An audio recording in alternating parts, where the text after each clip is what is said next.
Next slide के ऊपर आपको ऑथर ने कह दिया कि हम ये जो बार बार कह रहे हैं कि आपकी vessels are composed of the 3 layers.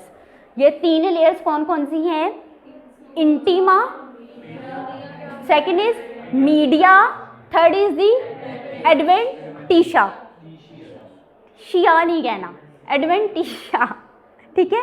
Pronunciation देखना है इसकी, दैट इज एडवेंटिशा, ठीक है।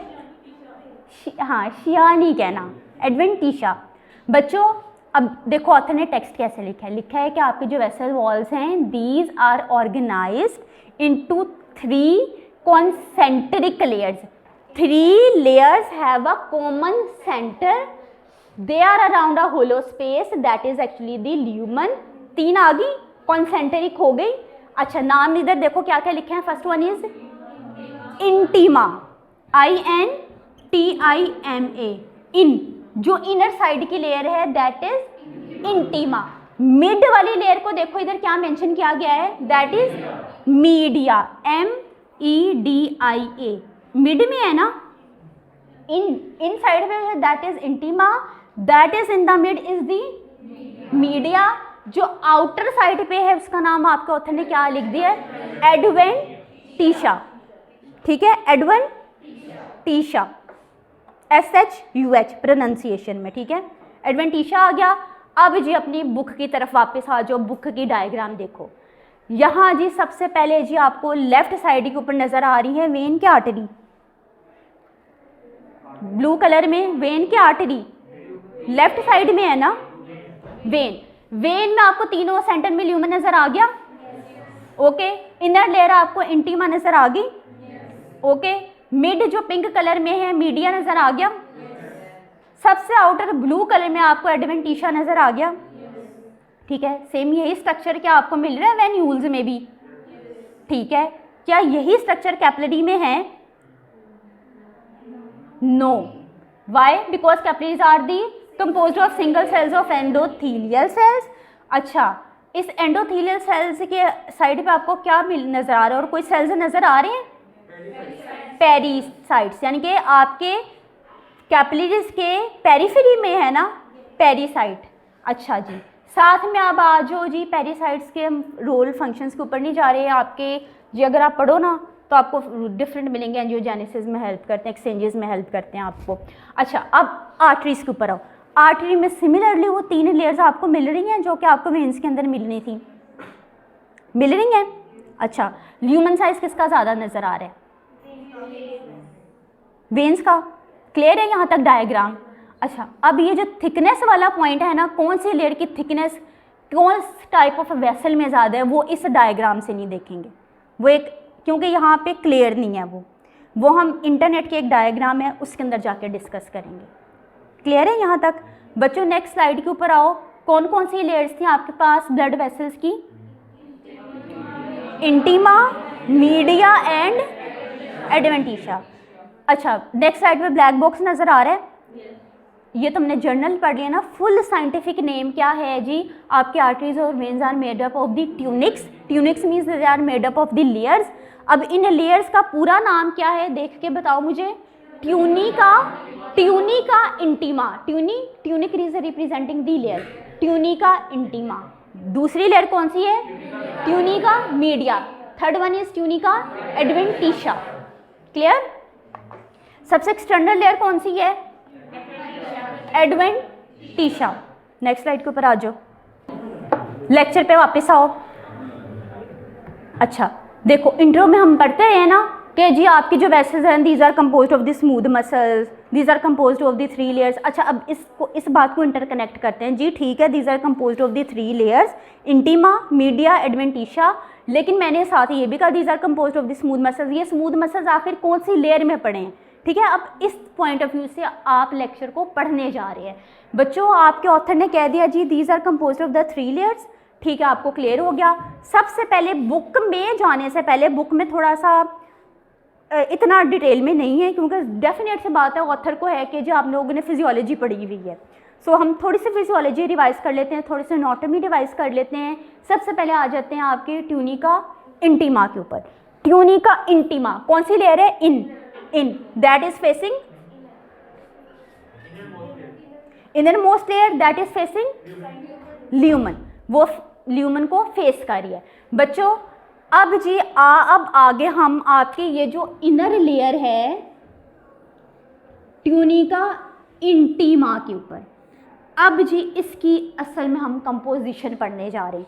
ट्यूनिका इंटीमा, नीचे डायग्राम में नज़र आ रही है ना आपको, ट्यूनिका इंटीमा, ठीक है, लेबल किया हुआ है ना दो लेयर्स को। कौन से दो लेयर्स को लेबल किया गया इधर? बेसमेंट मेम्ब्रेन को और एंडोथीलियम को, एंडोथीलियल सेल्स को। जी आपके ये जो इनर मेम्ब्रेन है, खाली अगर हम इसका स्ट्रक्चर देखें ना तो जी इसके अंदर सबसे पहले you have the what? Basement membrane, जिसके ऊपर दूसरी चीज़ें बेस करेंगी, ठीक है। देन जी इसके ऊपर आपको क्या नज़र आ रहा है? ओके, इसके ऊपर you have the endothelial cells आगे। अच्छा, ये आप इसकी मेन कंपोजिशन है। गूगल करोगे ना, ये डायग्राम मैंने थोड़ी सी एडिट की हुई है। गूगल पे आपको आपका जो गूगल है वो दिखाएगा कि basement this intima is composed of the basement membrane, endothelial cell and the inner elastic lamina. Word मैंने क्या बोला है? Inner elastic lamina. ये भी करेक्ट है, गलत नहीं है कि this is composed of the three components, जिसकी वजह से जी इलास्टिसिटी है ना। अच्छा, बाज बुक में और आप किस पर्टिकुलर बुक में भी लिखा है कि आपकी जो ट्यूनिका इंटीमा है that is basically composed of the basement membrane, endothelial cells, sorry basement membrane, हाँ एंडोथीलियल सेल्स, और इसके बाद जी यू हैव अ बॉर्डर जो डिस्टिंक्ट करता है इंटीमा को मीडिया से। उस बॉर्डर का नाम है जी इनर इलास्टिक लैमिना, ठीक है। कुछ बुक्स में ऐसे लिख दिया गया है। बी ये जो आपके इनर इलास्टिक लैमिना है, नाम से पता चल रहा है that is elastic layer. Stretch आया कोई बात नहीं, एक्सपैंड करेगी, प्रेशर आया एक्सपैंड करेगी। क्लियर बच्चों? नेक्स्ट स्लाइड के ऊपर आ जाओ। We are going to study the tunica media. अच्छा, मिड लेयर की हम बात करने जा रहे हैं। ओके, पढ़ते आ रहे हैं ना, smooth cells, smooth cells, these are composed of the smooth muscle fibres, ठीक है। These are composed of the smooth muscles fibre आपके पास यहाँ पर आगे। Secondly you have the elastic fibres. Okay, पीछे देखो डायग्राम के अंदर आपको ट्यूनिका मीडिया नज़र आ रहा है। Tunica media is composed of the smooth muscles. अच्छा, definitely it will also have the elastic fibres, कि किसी किस्म का कोई प्रेशर आए, ठीक है, कोई फोर्स आए तो क्या कर सकें, इनके अंदर फ्लेक्सिबिलिटी हो। फ्लेक्सिबिलिटी के लिए ऑल्टरनेटिव टर्म इधर आपके स्लाइड के अंदर क्या मेंशन की गई है? रिसाइलियंस, ठीक है। ओके, ताकि रेजिस्ट कर सके आपकी जो वेसल है to the pressure, to the stretching. अब जी आप बाज़ बुक में लिख दिया गया ये जो आपकी मीडिया है that is composed of the smooth muscle cells, that is composed of the elastic fibres, that is composed of the external elastic lamina. अच्छा, word is external elastic lamina. बाज़ में लिख दिया नहीं इसकी तरह कि these are composed of the smooth muscles, they are composed of the elastic fibers, and to separate this media from the adventitia you have a borderline that is the external elastic lamina, ठीक है। दोनों बातें correct है। Clear? अच्छा, अब next slide के ऊपर अच्छा देखो ना, इधर लिखा हुआ है जिसने इधर डायग्राम स्लाइड में लिखा है external elastic lamina serve as the last layer of the tunica media. ये गूगल में लिखा था, बुक में लिखा हुआ है नहीं जी। This is actually the separating both the layers. Okay, next slide के ऊपर आ जाओ। ट्यूनिका एडवेंटिशा यानी कि एक्सटर्नल लेयर की बात करने जा रहे हैं। अब जी हम आगे इस एक्सटर्नल लेयर के ऊपर, अब जस्ट कंपोनेंट्स इसके याद रख लो, ठीक है। कंपोनेंट कौन कौन से हैं? These are composed of the what? Connective tissue. These are composed of what? आगे देखो, एडिपोज टिश्यू। एडिपोज टिश्यू कौन सी टाइप लिखी हुई है? वाइट। देर आर, अगर याद करो ना, there are also brown adipose tissue. Adipose tissue का क्या काम है? एनर्जी प्रोवाइड करना है। एनर्जी किस वजह से आ रही है? That is because of the mitochondria.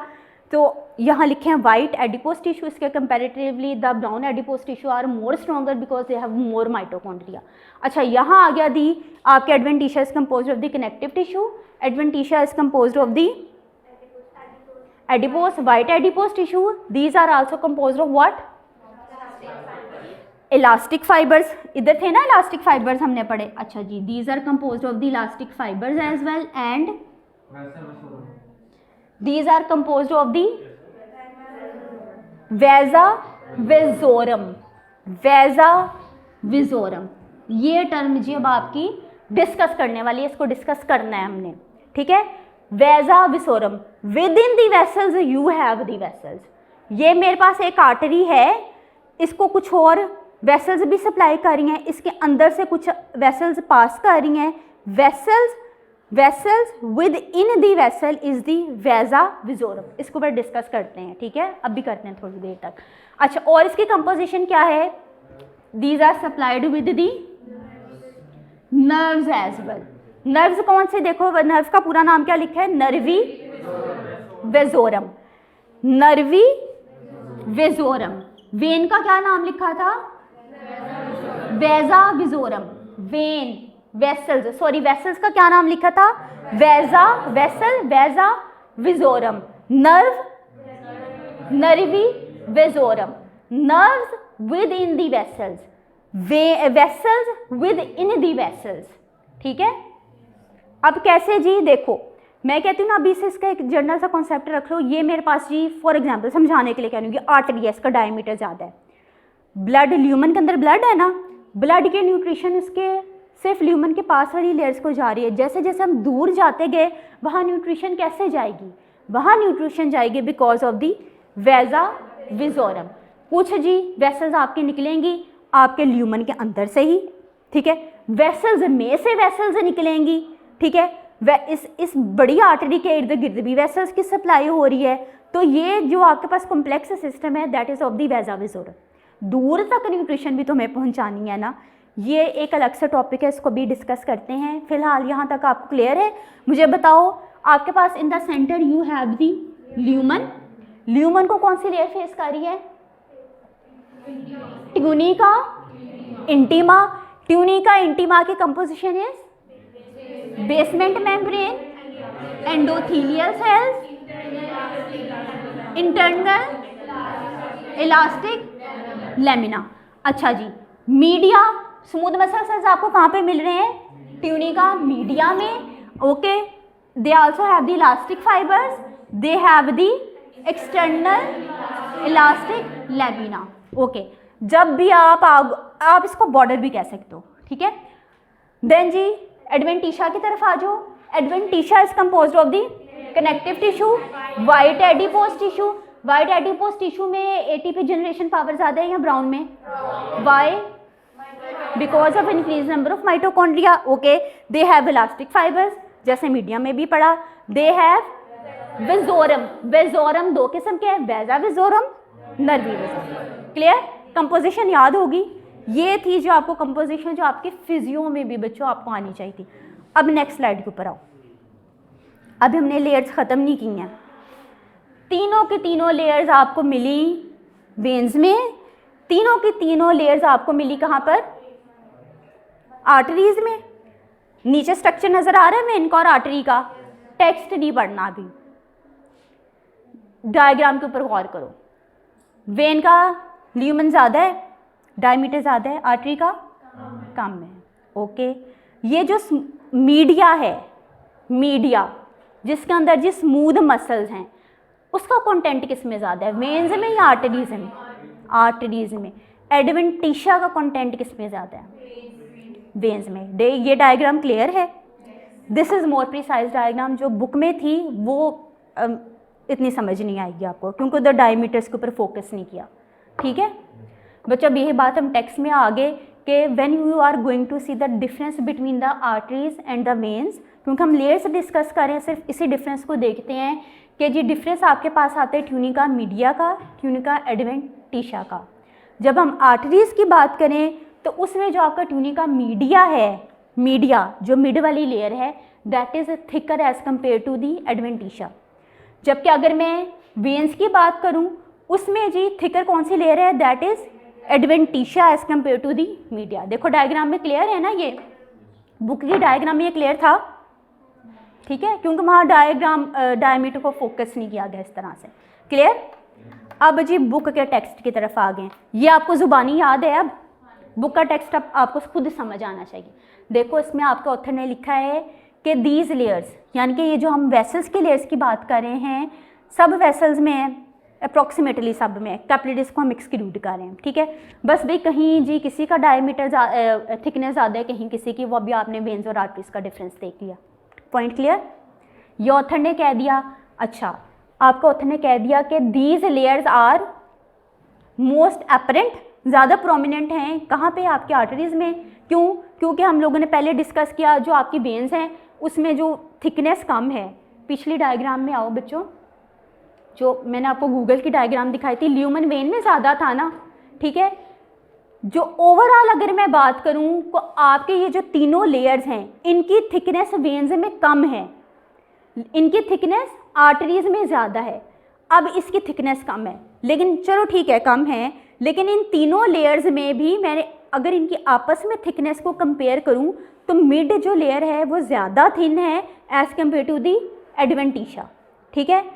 मेरे पास जो आर्टरीज हैं उसकी भी 3 लेयर्स हैं, ठीक है। इन आर्टरीज की 3 लेयर्स ठीक है, तीनों थिक हैं, लेकिन इसमें थिकनेस फिर भी किसकी ज़्यादा है, आपकी मिड वाली लेयर की, ठीक है। आपके ऑथर ने कह दिया नो डाउट जी ये जो तीनों की तीनों लेयर हैं these are more prominent, these are more apparent in the case of the arteries. अब जी सबसे पहले आपके ऑथर ने डिस्कस कर दिया इंटीमा को। इंटीमा लिखा है that is composed of the endothelial cells. Clear. Book में लिखा होता है that is composed of the endothelial cell monolayer, इसकी सिंगल लेयर है।